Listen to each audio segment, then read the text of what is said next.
certainly there have been times where, there's no way we're hiring a white male person. Just kind of unspoken. There are times when it's spoken, but how would they say it? There's no way we're hiring a white male person. They say like straight to you, or okay? Yeah. They'd be very careful how they message that to agents. According to these videotapes, Disney blatantly discriminates against white men in particular. I think I'm sort of well prepared for it. I'm well positioned for it. But as far as Disney's concerned, I'm a white male. That's not who they're looking to promote at the moment. As a white guy, even Michael has his own doubts about the possibility for advancement for himself at Disney. In fact, Michael actually got to experience Disney's discrimination against white males firsthand. I've been at the company 11 years now, so I have friends in HR and I have friends in those divisions, and they're like, look, nobody else is going to tell you this, Mike, but they're not considering any white males for the shop. They're just not. That's not what they want. They even passed over a qualified half-black person for a promotion because they didn't look black enough. We wanted to hire somebody in the department a few years ago now who was half black, but didn't appear half black. And there was a creative executive who was like, we're not, that's not what's wrong. They wanted somebody in meetings who would appear a certain way, and he wasn't gonna bring that to the meeting. I mean, it kind of feels like we're, at some point there's going to be a lawsuit. That's kind of how it feels, just because of, And that is a lawyer talking. So how does Disney explain pushing these discriminatory practices? They use code words and buzzwords. I'm guessing that there's acceptable code words and buzzwords that are used to explain what they're looking for. They might say something like, look, we're not looking at the usual suspects for this job. So it's not a legally actionable thing, but everybody knows what it means. They, for writers and actors, we hear all the time, looking to hire writers and actors who bring diversity. I'm not looking to bring on any more clients who are white. Welcome to the Disney Tapes. My name is James O'Keefe, standing here in Burbank, California, outside Disney corporate headquarters. This is our first part in a series about blatant discrimination and woke policies at the Walt Disney Company. To say that the Disney Company has had a tumultuous 5 years, well, that would be an understatement. Major box office flops, a losing battle with the state of Florida, and a stock that is one of the worst performers on Wall Street. And as you'll probably conclude from this report, as well as recent shareholder rumblings, almost all of Disney's recent failings are as a result of Bob Iger and the cast of characters here at Disney that are trying to force woke DEI policies into every aspect of Disney's vast media empire. What used to be a highly profitable company, by being the gold standard of family entertainment, has taken a sharp downturn in the wake of all of its wokeness. Under CEO Bob Iger's leadership, Disney's downfall likely started with the insane hiring practices amongst its executives and creative teams. One of their top senior vice presidents claims that they not only discriminate against white men when recruiting and hiring middle management, they actually give bonuses for hiring and retaining employees that are specifically not white. According to these videotapes, Disney blatantly discriminates against white men in particular. We have a diversity, equity, and inclusion department who's very involved in setting standards to make sure that our shows have diversity. Do you think Bob has a say in the diversity stuff when they're casting people? 100%. To what? He gives the directive. I mean, for each show, not that specifically, but hey, I want every show to have substantial diversity. Iger even has a chief diversity officer. Now, up until recently, that was Latondra Newton, who played a big part in dragging Disney full bore into its losing culture war by promoting discriminatory hiring practices and introducing gay, lesbian, transgender, non-binary, and other characters into Disney's children's animated series and films. Is it like an all across thing, like all of HR, or there's like that one specific person that kind of like, because I forgot Good the question. lady's name. She's the head of the. Oh, I know you're talking about the head of the diversity, yeah. The African American lady, yeah. So is that like kind of her deciding? She that? oversees a lot of that for sure.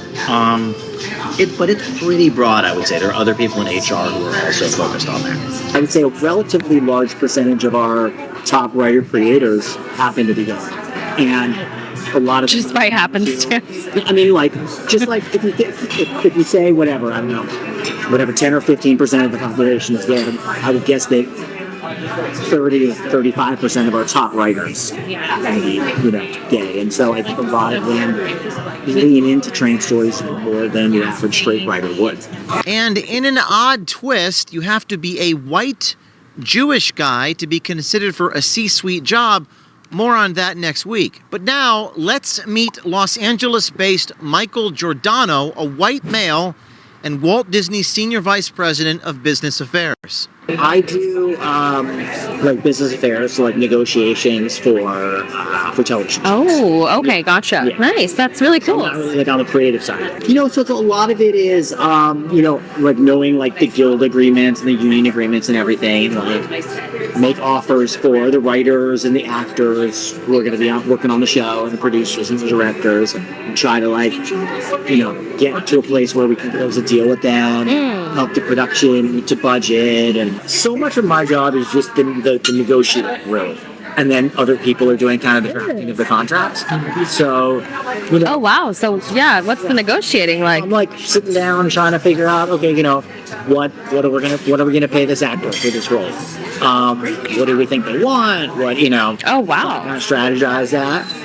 Everything from how you produce a show, how you distribute a show, how you exhibit a show, how you market a show, things like that. All of the negotiations and deal making like related to it. Yeah. Actually two of our brave undercover journalist and American Swiper investigative reporters met Michael on the dating app Hinge. And aside from this story, which focused on Disney's overt discrimination against white men, you'll see later on in this report, and it'll be quite entertaining, Michael turns out to be quite the ladies' man. How long have you been on like dating out? Not very long. 2.5. Have you been going out with Not a lot. anything like worth? You know what's funny? No. Let's dig right into Disney's blatant practices of discrimination. If you're wondering how Disney as a company looks at race, gender, and discrimination in the hiring process, about how they recruit and hire talent, look no further. I think there are times when it's like so front and center. It's like great because that's the focus. Like we have so many shows where we're casting and we're like, yeah, we're not even going to see certain people for it because we need that particular role to So is it intentional that they want, like, they only look for diverse candidates for certain roles? Yeah. I think there's certainly a belief that it's just good for society and they know. But there's also a belief that we're going to make more money if we appeal to a wider variety of people, and it's a good thing because we have shareholders too, and so diversity helps with that. Diversity helps with financial incentive. Yeah. So is it do you think it's more so on that side, or are you using any good prices gets put to use, Disney would do or it regardless? I think that Disney would do it regardless, but I think that there are even conservative people who may not want to lean into it can easily make the argument that we make more money when we appeal to a wider variety of people, and that means diversity. yeah, There's a real focus on every show. And I'm sure the movies too, though I don't deal with that side of it. So, just making sure that the writer's room has a real, diversity, not just gender or sexual orientation and ethnicity, but making sure that they're hiring some writers who may have certain disabilities where they wouldn't have been hired before. So there's kind of there's a really broad look whenever we're doing that to make sure that everybody knows. Yeah. So they talk a big game about DEI, but do they actually do it? Apparently so.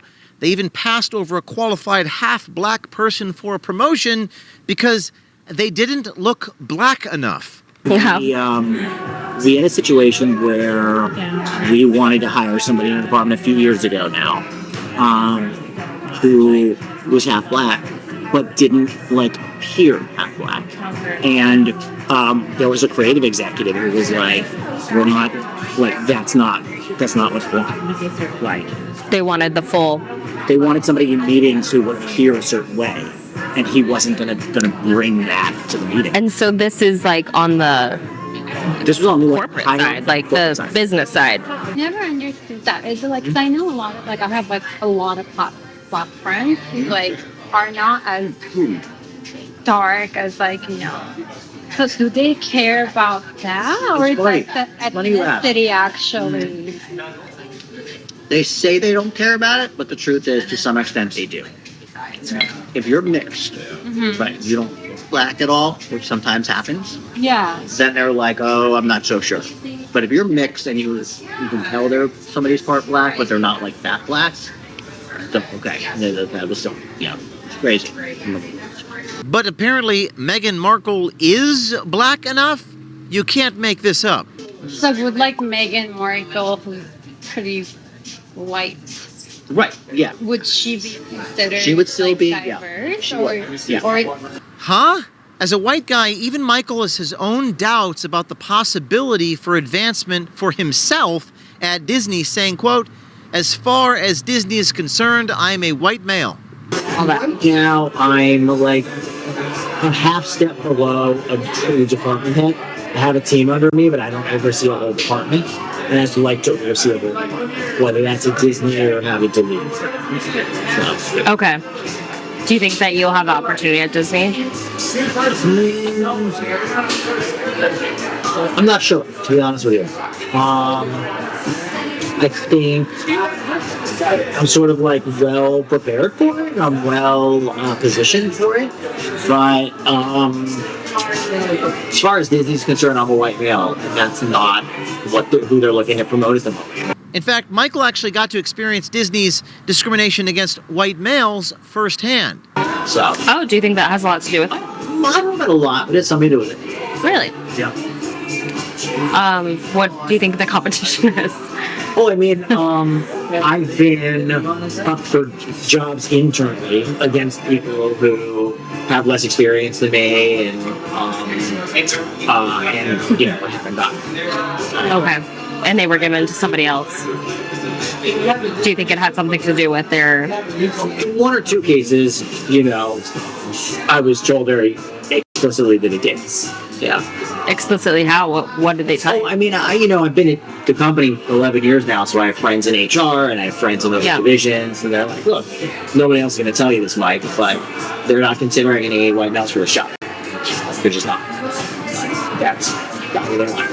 And so it's probably fair that Disney would say, "We don't want a white person to play this role." Yeah, I mean, I think they're very careful about they're very careful about messaging, because they don't want to get to discrimination in either direction. But certainly there have been times where, there's no way we're hiring a white male person. Just kind of unspoken. There are times when it's spoken, but how would they say it? There's no way we're hiring a white male person. They'd say straight to you, or okay. Yeah. They'd be very careful how they message that to agents. In email or whatever. Right. After getting a dose of Disney's discrimination himself, it seems like Michael may have been hit with a reality check that discrimination against people based upon race is probably not cool. I mean, it kind of feels like at some point there's going to be a lawsuit. That's kind of how it feels, just because of, And that is a lawyer talking. Now, could it get worse? It actually does. Not only does Disney discriminate against white men, it gives management bonuses to hire DEI candidates over white men, totally disregarding their level of qualification, as long as they're not white. You heard me correctly. A part of some executives' compensation package is based on hiring and retaining black hires. We saw this in the case of IBM. America First Legal has launched a lawsuit, many people coming out of the woodwork from IBM, from these Fortune 500 companies, all saying they've experienced this. We are certain to hear from people inside Disney who've made these claims. Many people here in Los Angeles, here in Hollywood, very afraid of Disney, very afraid of retaliation against their creative productions or movies or films or jobs for speaking about this truth. But if you have been a victim of discrimination, please reach out to OMG or Citizen Journalism Foundation, and we will try to get you representation to get your rights back. I mean, HR keeps a huge spreadsheet. Yeah. What kind of spreadsheet? Well, I mean, I haven't seen it exactly, but I mean, literally, like, you know, they have stats. 17% of our executives at this level identify as XYZ. 40% of our executives at this level identify as, you know, they have goals that they're trying to hit. They want a certain percentage of diversity here, a certain percentage of diversity there. But are these these are open goals? Because you're saying they can't say it in such specific terms. So are they open goals? They are open goals at a senior enough level. So how does Disney explain pushing these discriminatory practices to the people that they work with? Well, according to Michael Giordano, it seems like it's a sensitive issue, and they use code words and buzzwords. I'm guessing that there is a acceptable code words and buzzwords that are used to explain what they're looking for. They might say something like, you know, look, we're not looking at like the usual suspects for this job. You know, so it's like not like a legally actionable thing, but everybody knows what it means. According to Michael, even Disney's human resources agencies are on board with these practices. Hi, guys, do you know what the code words are for the discriminatory hiring practices? Do you work in HR? No? You familiar with the buzzwords? They don't know what I'm talking about now, but they will soon. They, you know, for writers and actors, I'll hear all the time, like, you know, I'm looking to hire writers and actors who bring diversity, and I'm not looking to bring on any more clients who are like, you know, so there's definitely that focus. Disney even has an internal organization such as 20th Action Group, whose sole purpose is to promote discriminatory DEI hiring practices and to push bizarre characters and storylines on children. The question is, can the people just come to work, make their cartoons, and do the discrimination elsewhere? But apparently not on CEO Bob Iger's watch. So how is prioritizing these DEI practices over hiring merit-based talent worked out for Disney shareholders, you might ask? Well, over the past 5 years, the S&P index is up over 88%, and Disney is down almost 30%, making that once golden brand one of Wall Street's biggest disappointments. Yes, the disaster that Disney has become is probably the most glaring example of what happens when you prioritize DEI over talent content creators and executives who truly know how to build value. So will Disney turn it all around and hire or promote based upon merit?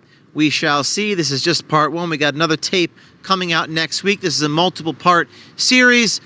I spoke with Michael Giordano. You'll see that soon. Are you ready to date? We are. You have nothing to say? I haven't seen you. Do you work for Disney?